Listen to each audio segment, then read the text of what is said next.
আজকে আমরা আলোচনা শুনব নবীজি সাল্লাল্লাহু আলাইহি ওয়াসাল্লামকে আমরা কেন ভালোবাসি।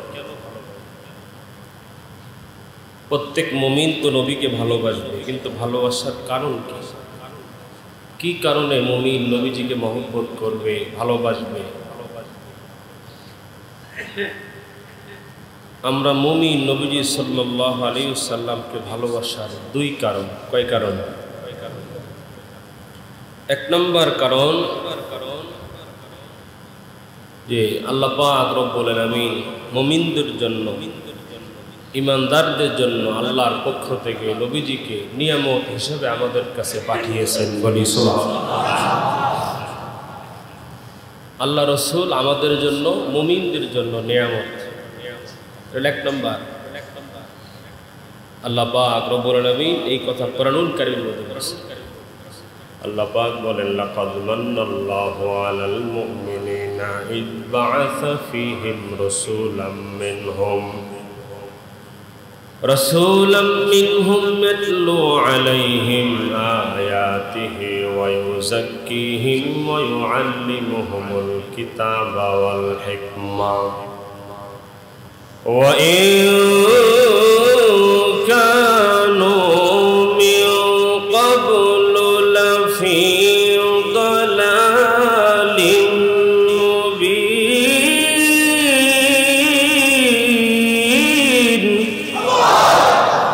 আল্লাহ পাক রব্বুল আলামিন বলেন, লাকাদ মান্নাল্লাহু আলাল মুমিনিনা ইয বাআসা ফীহিম রাসূলাম মিন আনফুসিহিম ইয়াতলু আলাইহিম আয়াতিহি।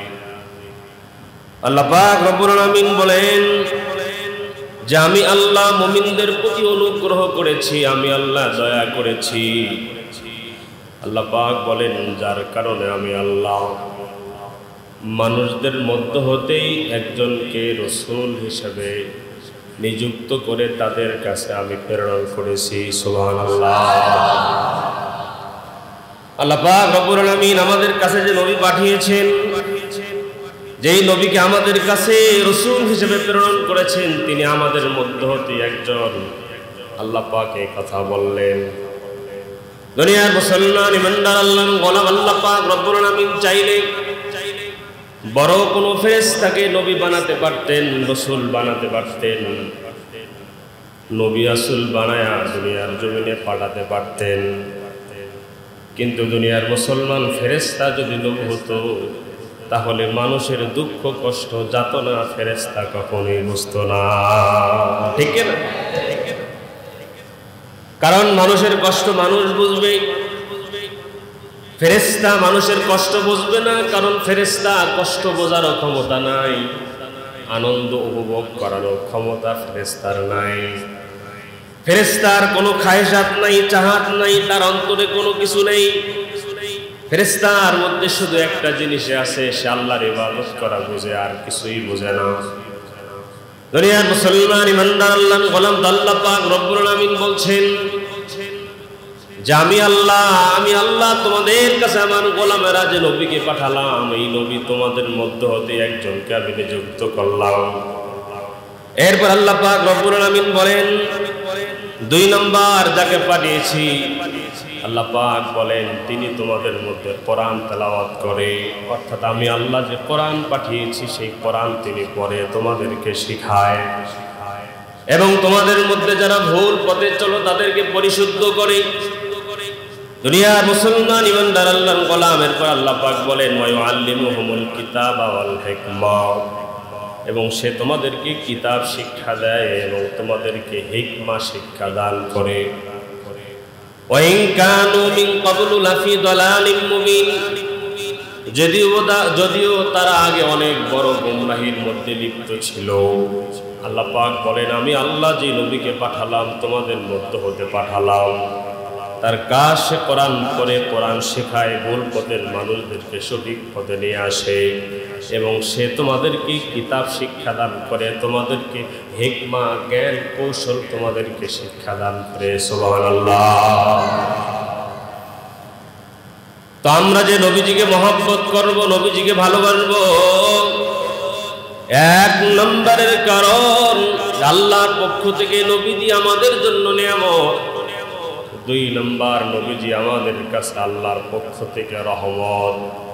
আল্লাহ পাক রব্বুল আলামিন বলেন, ওয়া মা আরসালনাকা ইল্লা রাহমাতাল লিল আলামিন।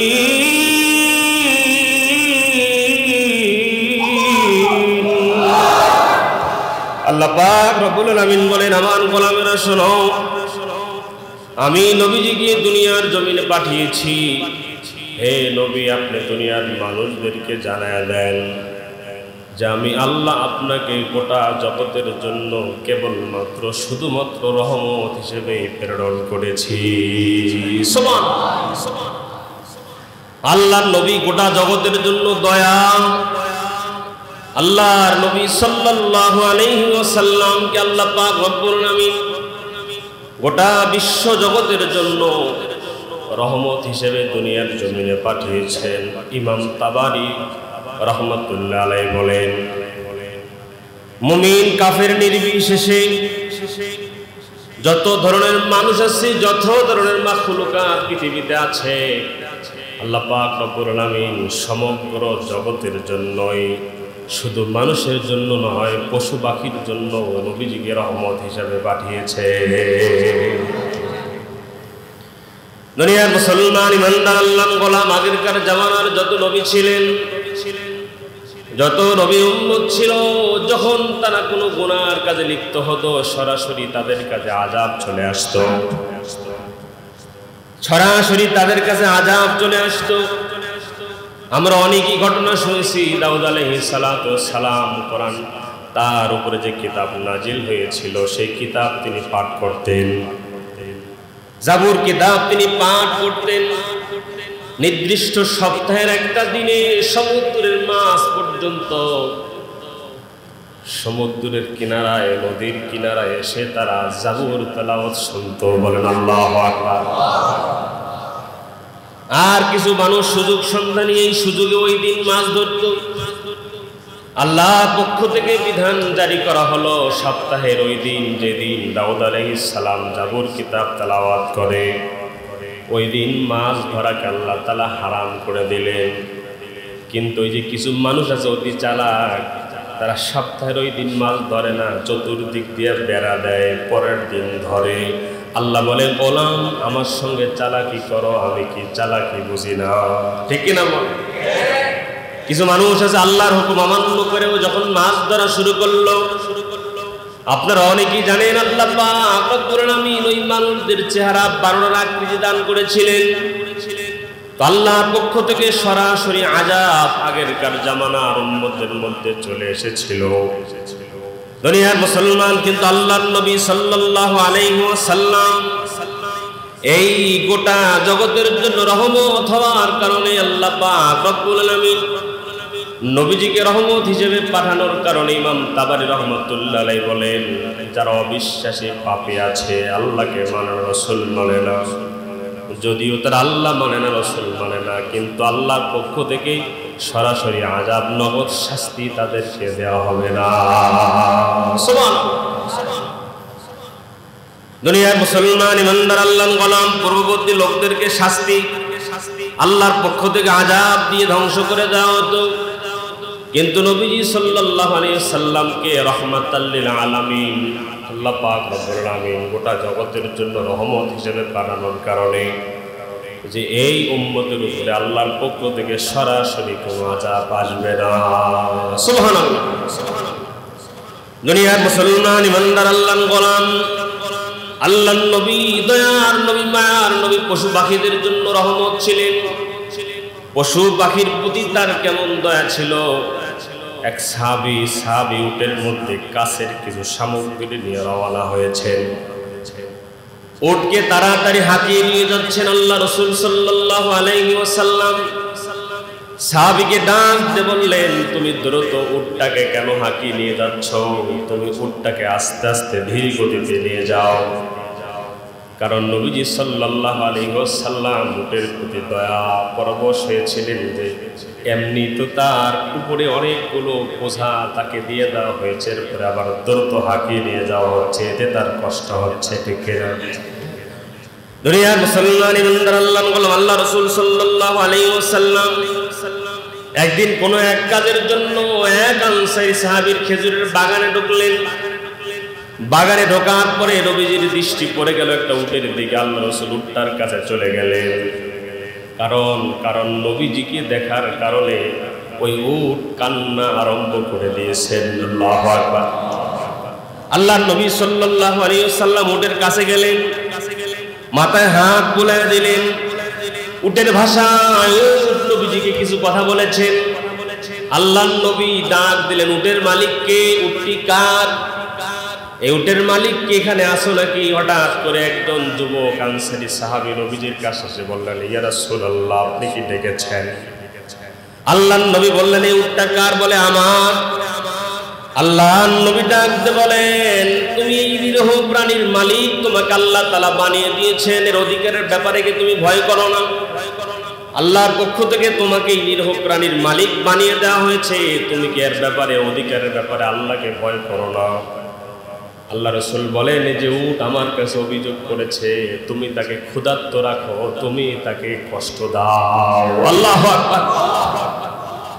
দুনিয়ার মুসলমান ইমানদার আল্লাহর গোলাম, আল্লাহ রাসূল সাল্লাল্লাহু আলাইহি ওয়াসাল্লাম প্রাণীর কষ্ট পর্যন্ত বুঝতেন। একটা প্রাণীর প্রতি নবীজির দয়া ছিল, মায়া ছিল। দুনিয়ার মুসলমান ইমানদার আল্লাহর গোলাম, এই দুইটা কারণ নবীজিকে আমরা ভালোবাসার। এক নম্বরের কারণ হলো নবীজিকে আল্লাহ পাক রব্বুল আলামিন আমাদের জন্য নিয়ামত হিসেবে পাঠিয়েছেন। দুই নাম্বার, তেনাকে আমাদের জন্য আল্লাহ রহমত হিসেবে পাঠিয়েছেন। আল্লাহ রাসূল সাল্লাল্লাহু আলাইহি ওয়াসাল্লাম এই উম্মতের প্রতি কত দয়া পরবশ ছিলেন। নবীজির এই উম্মতের প্রতি কত দয়া, কত মায়া ছিল। দুনিয়ার মুসলমান ইমানদার আল্লাহর গোলাম, কয়েকটা ভালোবাসার কথা বলছি, উম্মতের প্রতি নবীজির কয়েকটা দরদের কথা। এক নম্বর কথা হলো আল্লাহ রাসূল সাল্লাল্লাহু আলাইহি ওয়াসাল্লাম এই উম্মতকে ভালোবেসে ভাই বলে সম্বোধন করেছে। আল্লাহ রাসূল সাল্লাল্লাহু আলাইহি ওয়াসাল্লাম একদিন একটা কবরস্থানে গেলেন। কবরস্থানে গিয়ে নবীজি দোয়া করলেন, তোমাদের উপরে শান্তি বর্ষিত হোক, অচিরে আমি তোমাদের সঙ্গে এসে মিলিত হব। আল্লাহ নবী বলেন, আমার বড় ইচ্ছা হয় আমি আমার ভাইদের সঙ্গে দেখা করি। সুবহানাল্লাহ। এক সাহাবী জিজ্ঞাসা করলেন, ইয়া রাসূলুল্লাহ, আমরা কি আপনার ভাই নই? আল্লাহর নবী বললেন, তোমরা তো আমার ভাই নও, তোমরা হলে আমার সাহাবী। আমার ভাই হলো যারা এখনো আসেনি, পরবর্তীতে আসবে। আমাকে না দেখে যারা আমার ঈমান আনবে, তারা হলো আমার ভাই। দুনিয়ার মুসলমান ইমানদার আল্লাহর গোলাম তো নবীজি ভালোবেসে এই উম্মতের প্রতি কত দয়া ছিল। নবীজি আমাদেরকে ভাই আখ্যা দিয়েছেন। একজন মানুষ তো একজন মানুষকে সহজে ভাই আখ্যা দেয় না। যখন দিল থেকে, কলিজার থেকে মহব্বত করে, তখনই কেবলমাত্র ভাই বলে ডাক দেয়, ঠিক না? দুনিয়ার মুসলমান ইমানদার আল্লাহর গোলাম, দুই নম্বরের দয়া হলো আল্লাহর নবী সাল্লাল্লাহু আলাইহি ওয়াসাল্লাম এই উম্মতকে গুনাহ থেকে তাওবা শিক্ষা দিয়েছেন। বলে কেন? বলে যাতে বান্দা ভুল করার পরেও, অন্যায় করার পরেও যাতে তাওবার দ্বারা গুনাহ মাফ করায় আল্লাহ তাআলার কাছে পেয়ারা বান্দা হতে পারে। সুবহানাল্লাহ। হযরত আয়েশা রাদিয়াল্লাহু তাআলা আনহা বলেন, আমি প্রায় সময় দেখতাম নবীজি পড়তেন সুবহানাল্লাহি ওয়া বিহামদিহি আস্তাগফিরুল্লাহ ওয়া আতুবু ইলাইহি, সুবহানাল্লাহি ওয়া বিহামদিহি আস্তাগফিরুল্লাহ ওয়া আতুবু ইলাইহি। যে মহা পবিত্র আল্লাহ তাআলা, সমস্ত প্রশংসা তার জন্য। আস্তাগফিরুল্লাহ, আমি তার কাছে ক্ষমা প্রার্থনা করছি, ওয়া আতুবু ইলাইহি, এবং তার নিকটে তওবা করছি। আল্লাহ নবী সাল্লাল্লাহু আলাইহি ওয়াসাল্লাম আল্লাহ তাআলার কাছে ক্ষমা প্রার্থনা করতেন, তাওবা করতেন। নবীজি কেন তাওবা করবেন? তার তো জীবনে কোনো ভুল ছিল না, অন্যায় ছিল না। তিনি তাওবা আল্লাহর কাছে করতেন, ক্ষমা প্রার্থনা করতেন উম্মতকে শিক্ষা দেওয়ার জন্য আর আল্লাহর কাছে শুকরগুজার বান্দা হওয়ার জন্য। সুবহানাল্লাহ। দুনিয়ার মুসলমান ইমানদার আল্লাহর গোলাম, 3 নম্বর নবীজি সাল্লাল্লাহু আলাইহি ওয়াসাল্লাম উম্মতের জন্য সব সময় পেরেশান থাকতেন। আয়েশা রাদিয়াল্লাহু তাআলা আনহা বলেন, যখন দমকা হাওয়া আসতো, ঝড় বাতাস যখন শুরু হয়ে যেত, নবীজির চেহারার মধ্যে আতঙ্ক ফুটে উঠত। নবীজি পায়চারি করতেন, একবার সামনে যেতেন, পিছনে আসতেন। দুনিয়ার মুসলমান ইমানদার আল্লাহর গোলাম, যখন বৃষ্টি নামতো, আল্লাহর নবীর চেহারার মধ্যে আনন্দ ফুটে উঠত। সুবহানাল্লাহ। আয়েশা রাদিয়াল্লাহু তাআলা আনহা বলেন, আমি নবীজিকে জিজ্ঞাসা করলাম, পয়গম্বর, যখন দমকা হাওয়া শুরু হলো, যখন বাতাস শুরু হলো, ঝড় শুরু হলো, মেঘের ঘটাঘটা শুরু হলো, চতুর্দিক দিয়ে অন্ধকার হয়ে আসলো, আমি দেখতে পাইলাম আপনার চেহারার মধ্যে আতঙ্কের ছাপ। আমি দেখতে পাইলাম আপনি পায়চারি করছেন, সামনে আগাচ্ছেন আবার পিছাচ্ছেন। বৃষ্টি যখন নেমে গেল, আপনার চেহারার মধ্যে আনন্দ ফুটে উঠলো। নবীজি, আমি জানতে চাই কারণ কি? আল্লাহর নবী ডাকতে বলেন, আয়েশা, আমি আশঙ্কা করি যখন মেঘের মধ্যে ঘটাঘটা শুরু হয়, চতুর্দিকে অন্ধকার নেমে আসে, ঝড়ো দমকা হাওয়া যখন শুরু হয়, আমি আতঙ্কে থাকি, আশঙ্কা করি, এই কারণ না জানি আল্লাহর পক্ষ থেকে আমার উম্মতের উপরে আযাব চলে আসে। আল্লাহু আকবার। দুনিয়ার মুসলমান ইমানদার আল্লাহর গোলাম, তো আল্লাহর নবী উম্মতের জন্য পেরেশান থাকতেন, উম্মতের জন্য সব সময় নবীজি পেরেশান থাকতেন। এরপরে 4 নম্বর, আল্লাহ পাক রব্বুল আলামিনের পক্ষ থেকে যে নবী আমাদের কাছে এসেছেন, আল্লাহর পক্ষ থেকে তিনি যে রহমত, তার দয়া। 4 নম্বর, তায়েফবাসীর জন্য তার যে দয়া, যেটা স্বর্ণাক্ষরে কিতাবের পাতায় লেখা আছে। আল্লাহর নবী তায়েফবাসীর কাছে দাওয়াত দেওয়ার জন্য গিয়েছেন, কালেমার দাওয়াত। তারা তো কালেমার দাওয়াত কবুল করে নাই, বরং আল্লাহর নবীকে পাগল বলে আখ্যা দেয়া, ছোট ছোট বাচ্চাদের হাতে পাথর দিয়া নবীজিকে ঢিল মারার জন্য ছোট ছোট বাচ্চাদেরকে নবীজির পিছনে নিয়ে দিয়েছিল। নাউজুবিল্লাহ। নবীজিকে পাগল বলতো, আর এই ছোট ছোট কঙ্করগুলো নিক্ষেপ করত। আল্লাহ নবীর চেহারা থেকে রক্ত ঝরে পড়ত। দুনিয়ার মুসলমান, আল্লাহর পক্ষ থেকে জিবরাইল চলে আসলেন। জিবরাইল এসে বলেন, ইয়া রাসূলুল্লাহ, হাবিবাল্লাহ, এই তায়েফবাসী আপনাকে অনেক কষ্ট দিয়েছে। আপনি যদি চান, এই যে পাহাড় আছে, এই পাহাড়ের রক্ষণাবেক্ষণের দায়িত্বে যে ফেরেশতা আছে, তাদের সাথে কথা বলে তাদেরকে আপনি আদেশ করেন, এই পাহাড় দিয়া চাপ দিয়ে তায়েফবাসীকে ধ্বংস করে দেওয়া হবে। পাহাড়ের ফেরেশতারা চলে আসলেন, নবীজিকে বলেন, পয়গম্বর, আপনার ইচ্ছা, আপনি যদি চান, এই পাহাড় দিয়া আমরা চাপ দিয়া তায়েফবাসীকে ধ্বংস করে দেব। আল্লাহর নবীর অন্তরে কত দয়া, কত মায়া। আল্লাহর নবী বলেন, তোমরা যদি তাদেরকে ধ্বংস করে দাও, আমি নবী কালেমার দাওয়াত কার কাছে? আল্লাহর নবী বলেন, তাদেরকে যদি ধ্বংস করে দাও, আমি কার কাছে কালেমার দাওয়াত দিব? আমার মন বলে তারা কালেমা গ্রহণ করে নাই, আমার দাওয়াত কবুল করে নাই। আমার মন বলে তাদের পরবর্তী কোনো না কোনো প্রজন্ম আমি নবীর কালেমা গ্রহণ করবে। আল্লাহর নবীকে কষ্ট দিয়েছেন, পাগল বলেছেন, পাথর মেরে রক্তাক্ত করেছেন, কিন্তু তারপর আল্লাহর নবীর কাছ থেকে, আল্লাহর নবীর জবান দিয়া তাদের জন্য কোনোভাবেই বদদুয়া আসে নাই। আল্লাহু আকবার। দুনিয়ার মুসলমান ইমানদার আল্লাহর গোলাম, 5 নম্বর, যার অভিভাবক ছিল না, আল্লাহর নবী তার দায়িত্ব গ্রহণ করতেন। সুবহানাল্লাহ। অভিভাবক নাই, বাবা নাই, মা নাই, আল্লাহর নবী তার দায়িত্ব গ্রহণ করতেন। একদিন আল্লাহর রাসূল সাল্লাল্লাহু আলাইহি ওয়াসাল্লাম মসজিদে নামাজের জন্য যাচ্ছেন। দেখে একটা ছোট্ট বাচ্চা রাস্তার পাশে কান্নাকাটি করছে। আল্লাহ নবী জিজ্ঞাসা করলেন, বাবা তুমি এদিকে আসো, কান্না করো কেন? তোমার মা কোথায়, বাবা কোথায়? আল্লাহ নবীকে ছোট্ট বাচ্চা ডাক দিয়ে বলে, আমার মা নাই, আমার বাবা নাই, আমি হলাম এতিম। আল্লাহ নবী বাচ্চাকে ডাক দিয়ে বলেন, শোনো বাবা, আমি এতিম, তুমি এতিম, আমি এতিম, আমারও তো মা নাই, বাবা নাই। আল্লাহ নবী সাল্লাল্লাহু আলাইহি সাল্লাম মাথার মধ্যে হাত বুলায় দিলেন। দুইজন সাহাবী ছিল, আল্লাহ রাসূল বলেন, সাহাবায়ে কেরাম শোনো, এই যে আমি এতিমের মাথায় হাত বুলায় দিলাম, আমার কোন উম্মত যদি কোন এতিমের মাথায় হাত বুলায় দেয়, মাথার মধ্যে যত চুল আছে চুলের সমপরিমাণ সওয়াব আল্লাহ তাআলা আমলনামায় দিয়ে দিবে। এই কথা বলার পর নবীজি সাল্লাল্লাহু আলাইহি সাল্লাম বাচ্চাটাকে চুমা দিলেন, আদর করলেন। আদর করে এই বাচ্চাকে বলছেন, তোমার মা নাই, বাবা নাই, তো কি হয়েছে? আজকে থেকে আমি মুহাম্মদ তোমার বাবা হয়ে গেলাম। এই কথা বলে আল্লাহর নবী বাচ্চাকে কাঁধে উঠালেন, কাঁধের মধ্যে উঠায়া আল্লাহর নবী সাল্লাল্লাহু আলাইহি সাল্লাম মসজিদে চলে গেলেন নামাজ আদায় করার জন্য।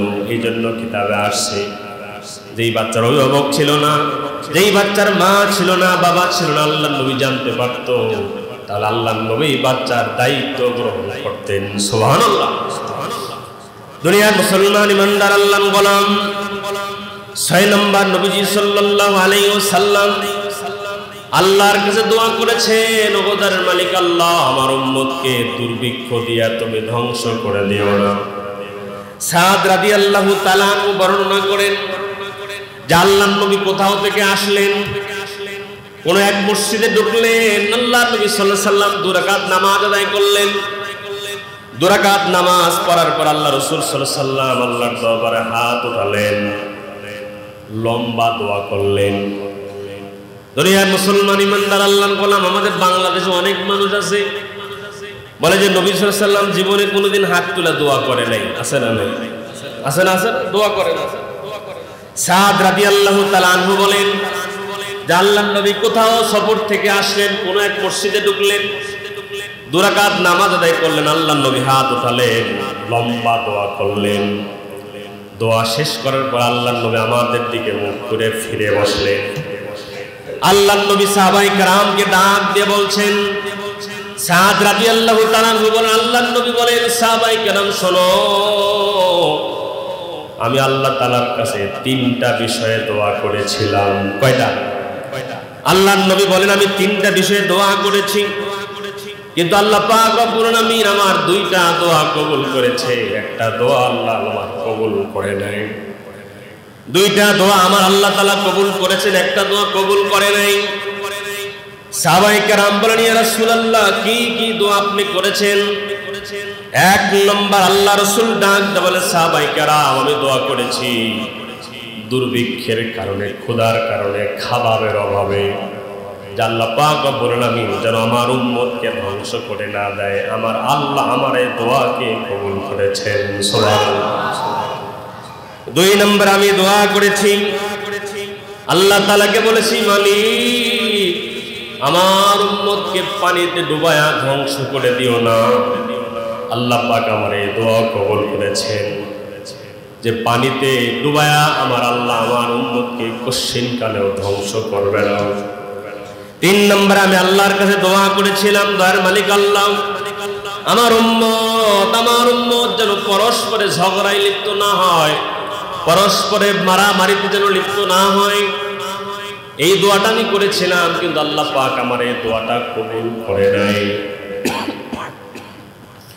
এই হাদিসের ব্যাখ্যায় মুফাসসিরিনে কেরাম লিখেছেন যে দোয়াটা আল্লাহ কবুল কেন করে নাই। বলে এই দোয়া যদি আল্লাহ কবুল করতো, তাহলে পরস্পরের ঝগড়া বিবাদ যদি না হতো, দ্বন্দ্ব কলহ না হতো, হিংসা বিদ্বেষ না হতো, তাহলে মুমিন ইমানদার আল্লাহ পরীক্ষা করবেন কিভাবে? ঠিক না? যে আল্লাহ তাআলা যদি এই দোয়া কবুল করতেন, মারামারি কখন হয়, ঝগড়া কখন হয়, আগে তো অন্তরে তার প্রতি ঘৃণা তৈরি হয়, আগে তো তার প্রতি অনীহা তৈরি হয়। যে কোনো বিষয় নিয়ে তার সাথে আগে আমার দ্বন্দ্ব লাগবে, এরপরে গিয়ে ঝগড়া, এরপরে গিয়ে মারামারি। আল্লাহ তাআলা যদি দোয়া কবুল করতেন, মুফাসসিরিনে কেরাম লিখেছেন, তাহলে তো ঈমানদার পরীক্ষা করা যেত না। আল্লাহ তাআলা কাছে তিনটা দোয়া নবীজি করেছেন। দেখেন উম্মতের জন্য রাসূলের কত দয়া, কত ভালোবাসা, এত দয়া, এত ভালোবাসা। হাদিস আসছে রাসূল এখনো রওজায় শুয়ে শুয়ে উম্মতের জন্য কান্দে। সুবহানাল্লাহ।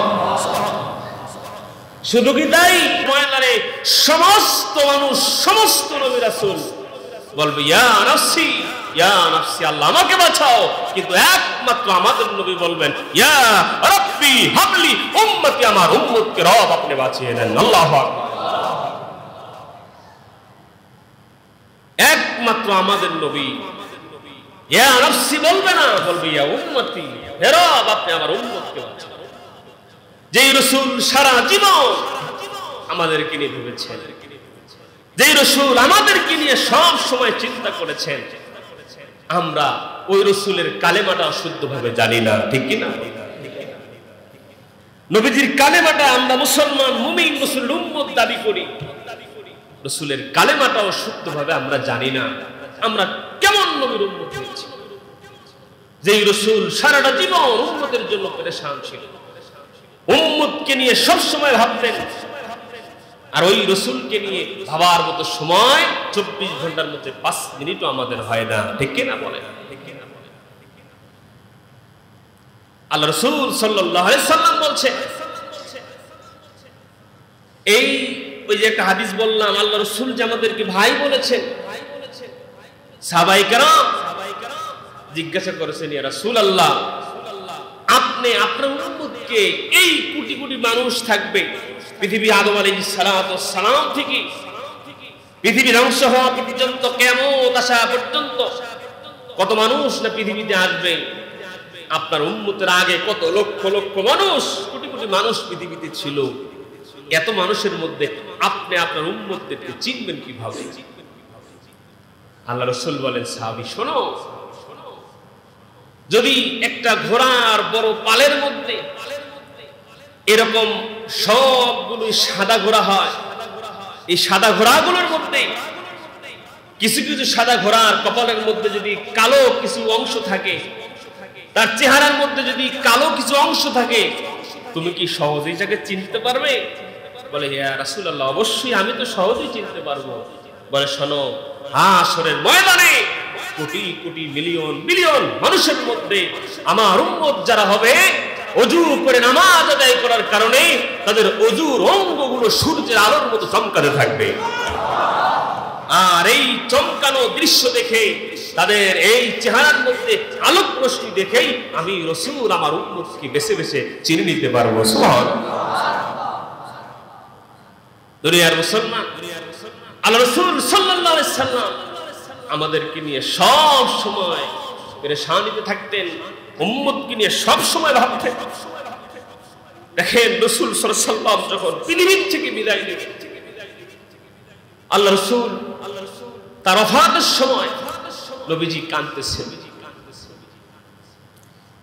ফাতেমা জিজ্ঞাসা করেন, আব্বা তুমি কি হাসান হোসেনের জন্য কান্না করো? নবীজি বলেন না। বলে আমার জন্য কান্না করো? বলে না। কয়েকটা প্রশ্ন করার পরে ফাতেমা বলেন, তাহলে বাবা তুমি কান্না করো কেন? আল্লাহ রাসূল বলেন, আমি পৃথিবীতে যতদিন ছিলাম আমার রব, আমার মালিক আমার উম্মতের উপরে, আমার সাহাবায়ে কেরামের উপরে আল্লাহর পক্ষ থেকে কোনো আযাব দেয় নাই। আমি আশঙ্কা করছি আমি চলে যাওয়ার পরে আমার সাহাবায়ে কেরাম, আমার উম্মতের দায়িত্ব কে বহন করবে? আল্লাহু আকবার। জিবরাইল আসছেন, একই প্রশ্ন জিবরাইল করেছেন। জিবরাইল যখন রাসূল সাল্লাল্লাহু আলাইহি ওয়াসাল্লাম কান্না করে, জিবরাইল জিজ্ঞাসা করে, ইয়া রাসূলুল্লাহ আপনি কি ফাতেমার জন্য কান্না করেন? নবীজি বলেন যে না, আমি ফাতেমার জন্য কান্না করি না। নবীজি জিজ্ঞাসা করছেন, তাহলে কি কার জন্য কাঁদেন? খাদিজার জন্য? বলে না। একে একে অনেক প্রশ্ন করার পরে নবীজি এই কথাই বলছেন, জিবরাইল আমার চলে যাওয়ার পরে আমার যারা অনুসারী তাদের দায়িত্ব কে বহন করবে? আল্লাহু আকবার। তাদের উপরে যদি আল্লাহ আযাব দিয়ে ধ্বংস করে দেয়, এমন সময় আল্লাহ পাক রব্বুল আলামিন জিবরাইলের মাধ্যমে নবীকে জানায় দিয়েছেন যে জিবরাইল আপনি জানায় দেন যে আমি আল্লাহ পাক নবীজির পক্ষ থেকে জিম্মাদারি গ্রহণ করলাম, তার উম্মতকে আমি কশিনকালে আযাব দিয়ে নিশ্চিহ্ন করব না। আল্লাহ আল্লাহ রাসূলের উম্মত এই পৃথিবীর থেকে কখনোই কোনো আযাবের কারণে একেবারে ধ্বংস হয়ে যাবে। আল্লাহ রাসূল সাল্লাল্লাহু আলাইহি ওয়াসাল্লাম মৃত্যুর আগ পর্যন্ত সন্তানকে নিয়ে টেনশন করে নাই, স্ত্রীকে নিয়ে ভাবেন নাই, তিনি মৃত্যুর সময়ও উম্মতকে নিয়ে ভেবেছেন। আরে এমন কি আল্লাহ তাআলার সঙ্গে যখন কথা বলেছেন তখন পর্যন্ত উম্মতকে ভুলে নাই। আল্লাহু আকবার। আপনাকে যদি ফোন করা হয় যে আমাদের অন্তর্বর্তীকালীন যে সরকার আছে ডক্টর ইউনূস সাহেব, তার সঙ্গে আপনাকে একটা হোটেলে চা খাওয়ার জন্য 10 মিনিট টাইম দেওয়া হবে, আপনি তো লাভ দিয়ে উঠবেন খুশিতে, ঠিক না? ঠিক বলে যে আরে ডক্টর ইউনূস সাহেবের সাথে আমি চা খাইতে পারবো, বিশাল ব্যাপার। দেশের একজন সরকার দায়িত্বশীলের সাথে যখন কথা আপনি বলার সুযোগ পাবেন, ওই সময় আর আপনার সন্তানের কথা মনে থাকবে না, আপনার বাবার কথা মনে থাকবে না। তখন খুশিতে এত আত্মহারা আপনি হবেন, আপনি শুধু নিজের চিন্তাই করবেন। আর সেখানে আল্লাহ রাসূল সাল্লাল্লাহু আলাইহি সাল্লাম স্বয়ং আহকামুল হাকিমিন তার সামনে সরাসরি সামনাসামনি কথা বলেছেন। এই আনন্দ ঘন মুহূর্তে আল্লাহ রাসূল সাল্লাল্লাহু আলাইহি সাল্লাম পৃথিবীর সব কিছু বলেছেন, উম্মতকে বলেন নাই। আল্লাহু আকবার। এজন্যই তো আমরা তাশাহুদ যে পড়ি বলেছিলাম, আল্লাহ পাক রব্বুল আলামিন নবীজিকে বলছিলেন, দোস্ত আমার সঙ্গে দেখা করতে আসছো, কি নিয়ে আসছো? আমার বাসায় আসছো, আমি আল্লাহর কাছে আসছো, আমি দাওয়াত দিয়ে নিয়ে আসছি, তো আমার জন্য কি আনছো? আল্লাহ রাসূল বলেন আত-তাহিয়াতু লিল্লাহি ওয়াস-সালাওয়াতু ওয়াত-তাইয়্যিবাত, যে মালিক আমি আমার মৌলিক ইবাদত, মৌখিক ইবাদত যা আছে আপনার জন্য নিয়ে আসছি। সুবহানাল্লাহ। আল্লাহ বলেন, দোস্ত যেহেতু আপনাকে আমি দাওয়াত করে আনছি, আমার জন্য কিছু আনছেন, আপনাকে কিছু দেওয়া আমার দায়িত্ব। আল্লাহ পাক বলেন আসসালামু আলাইকা আইয়ুহান নাবিয়্যু ওয়া রাহমাতুল্লাহি ওয়া বারাকাতুহু। আল্লাহ পাক বললেন, দোস্ত আমি আল্লাহ আমার পক্ষ থেকে দোস্ত আপনাকে সালাম দিলাম। সুবহানাল্লাহ। আল্লাহ নবী খুশি হওয়ার কথা কি কথা না বলেন? আল্লাহ থেকে নবীজি সালাম পেয়েছেন, আল্লাহ রাসূলের মন বেজার, নবীজি খুশি হন নাই। আল্লাহ জিজ্ঞাসা করেছেন, দোস্ত আমি সালাম দিলাম, চেহারার মধ্যে আনন্দের ছাপ নাই কেন? নবীজি বলেন, ইয়া রাসূলুল্লাহ তায়েফে কালেমার দাওয়াত নিয়ে গিয়েছি, ওই তায়েফবাসী আমাকে পাথর মেরে রক্তাক্ত করেছে, উহুদের প্রান্তরে আমার দামদাদ মুবারক শহীদ হয়েছে। দোস্ত দিনের দাওয়াত দিতে গিয়ে কত কষ্ট করেছি, নামাজ আদায় করেছি, সিজদায় গিয়েছি, ওই কাফের বেঈমানেরা আমার কাঁধের মধ্যে উটের ভুঁড়ি পর্যন্ত নামাজের সময় চাপিয়ে দিয়েছে, কত কষ্ট নির্যাতন তারা আমাকে করেছে। মালিক আপনাকে দেখেছি, আমার কষ্ট যাতনা দুঃখ আমি আপনার পক্ষ থেকে সালাম পেয়েছি। আমি তো আপনাকে দেখলাম, আপনার পক্ষ থেকে সালাম পেলাম, আমার কষ্ট দুঃখ যাতনা সব চলে গেল, কিন্তু আমার উম্মত তো আপনার পক্ষ থেকে সালাম পায় নাই। আল্লাহু আকবার। আমি তো সালাম পেয়েছি, আমার উম্মত তো সালাম পায় নাই। আল্লাহ পাক বলেন আসসালামু আলাইনা ওয়া আলা ইবাদিল্লাহিস সলিহিন। দোস্ত মন বেজার করার দরকার নাই, আমি আল্লাহ আপনার ওই সব বান্দাদেরকে, ওই উম্মতদেরকে, আমার ওই গোলামদেরকেও সালাম দিলাম যারা ইবাদত করনেওয়ালা হবে, যারা সালিহিন হবে, যারা আপনি নবীকে অনুসরণ করবে, আমি আল্লাহ তাদেরকেও আমার পক্ষ থেকে সালাম দিয়ে দিলাম। তো আল্লাহ রাসূল সাল্লাল্লাহু আলাইহি সাল্লাম এই উম্মতকে নিয়ে সব সময় ভাবতেন, চিন্তা করতেন, আর আমরা ওই নবীকে ভুলে গিয়েছি, ওই রাসূলের সুন্নতকে ভুলে গিয়েছি, ওই রাসূলকে অনুসরণ আমরা ভুলে গিয়েছি। নবী সাল্লাল্লাহু আলাইহি সাল্লাম আমাদেরকে এমন কোনো বিষয় নাই যেটা শিক্ষা দেয় নাই। একেবারে জন্ম থেকে মৃত্যু পর্যন্ত দৈনন্দিন জীবন, পারিবারিক জীবন, সামাজিক জীবন, রাষ্ট্রীয় জীবন, আন্তর্জাতিক জীবন পর্যন্ত এক কথা এ টু জেড যত জায়গা আছে, প্রত্যেকটা জায়গায় প্রত্যেকটা কাজ কিভাবে করতে হবে এই উম্মতকে নবীজি তা শিখিয়ে গিয়েছেন। সুবহানাল্লাহ। আসুন আমরা ওই রাসূলকে ভালোবাসি, ওই রাসূলকে অনুসরণ করি, রাসূলের সুন্নাত দ্বারা আমাদের জিন্দেগিটা সাজানোর চেষ্টা করি, রাসূলের সুন্নতের রশি গলায় আমরা করার জন্য চেষ্টা করি। আল্লাহ পাক আমাদের সবাইকে রাসূলকে ভালোবাসা, রাসূলের সুন্নতকে অনুসরণ করে চলার তৌফিক দান করেন। বলেন আমিন। ওয়া আখির দাওয়ানা আনিল হামদুলিল্লাহি।